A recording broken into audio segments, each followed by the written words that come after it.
going to hand over now to Margaret, not her real name, who is a 70-year-old who lives in Leicester. She's had problems with her feet since she was a teenager, and she is now an insulin-dependent diabetic who has suffered from ulcers and has had surgery on her feet many times. She is no stranger to hospitals herself. And in this dramatisation, this is the real story of Margaret and what happened to her last December. The surgeon had arranged to operate on my left foot, which is the good one. He'd arranged to put in a plate to make it straighter, so it would be easier for me to get around. I was told to phone up the non-emergency Arriva service to arrange for my transport to get to and from the hospital. This I did. It seemed to be a call centre, and I told them when I wanted to be picked up and when I wanted to come back home from hospital. They didn't ask me any details. A taxi arrived to take me to the hospital. That's fine.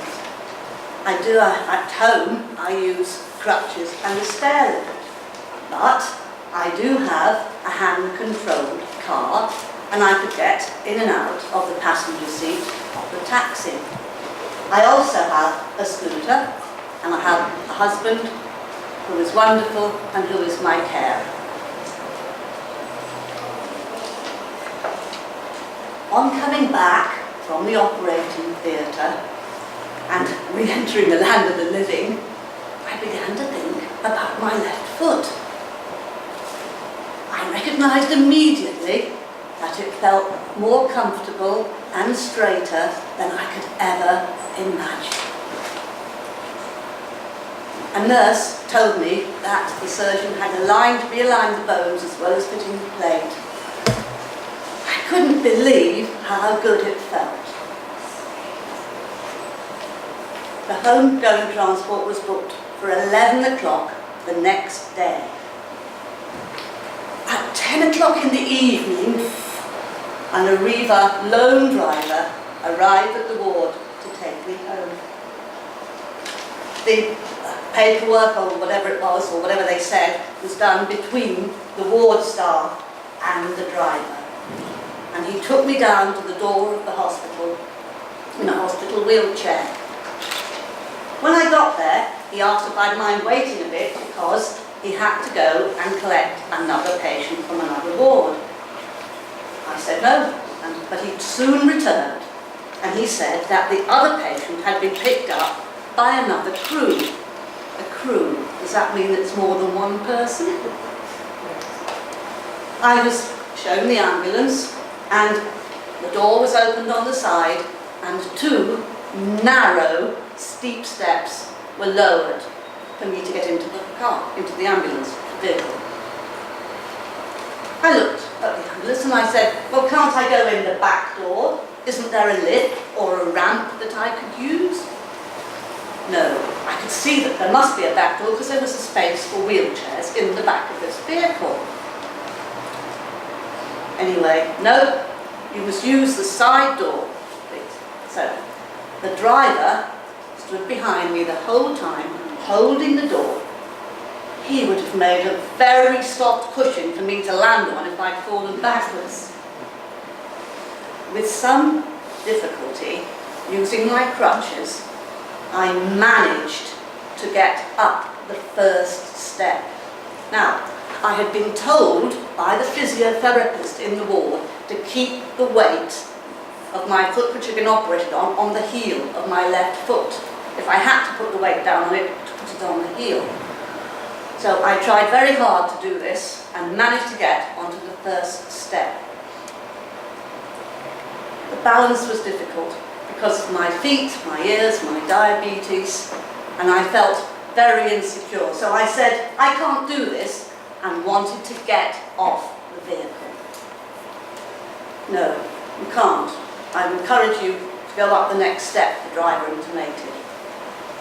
At this stage, I realised I couldn't do any more with my crutches, so I gave them to the driver.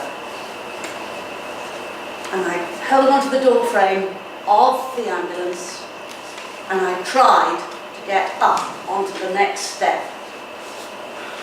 I tried to use my left foot, keeping my weight on the heel, but the plaster was long and I couldn't make contact with the step because it was very narrow and very steep. So I managed to get in. I thought I got very, very frightened at this stage because I couldn't get off, so I had to get on to this ambulance. So I pushed myself up using my weaker right leg. I don't know what happened to my left foot during this manoeuvre, but at last I got in and I lost my balance and struggled to keep upright, and eventually grabbed onto a support around a chair and sat down. All this time, the driver didn't enter the vehicle and didn't help me with my struggle.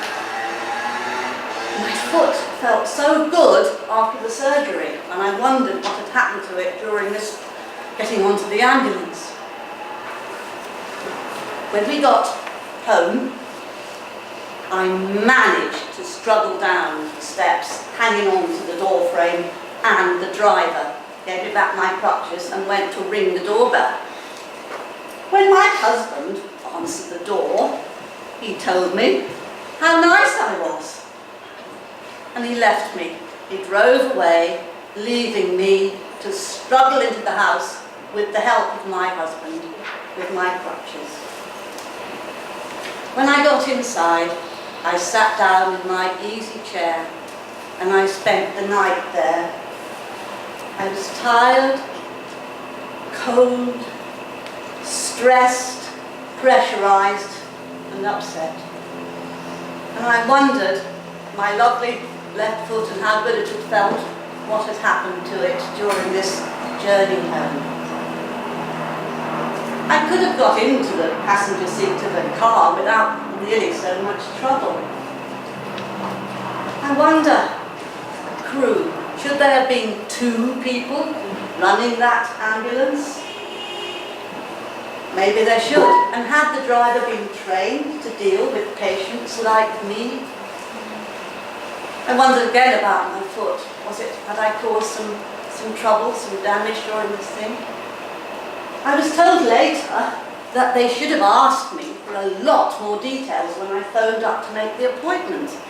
Apparently they have a questionnaire that they're meant to go through with the people that they're offering the service to. I'm telling you this story because I'm hoping that in telling you this, nobody else will have to go through what I had to go through on that December evening. Thank you for listening.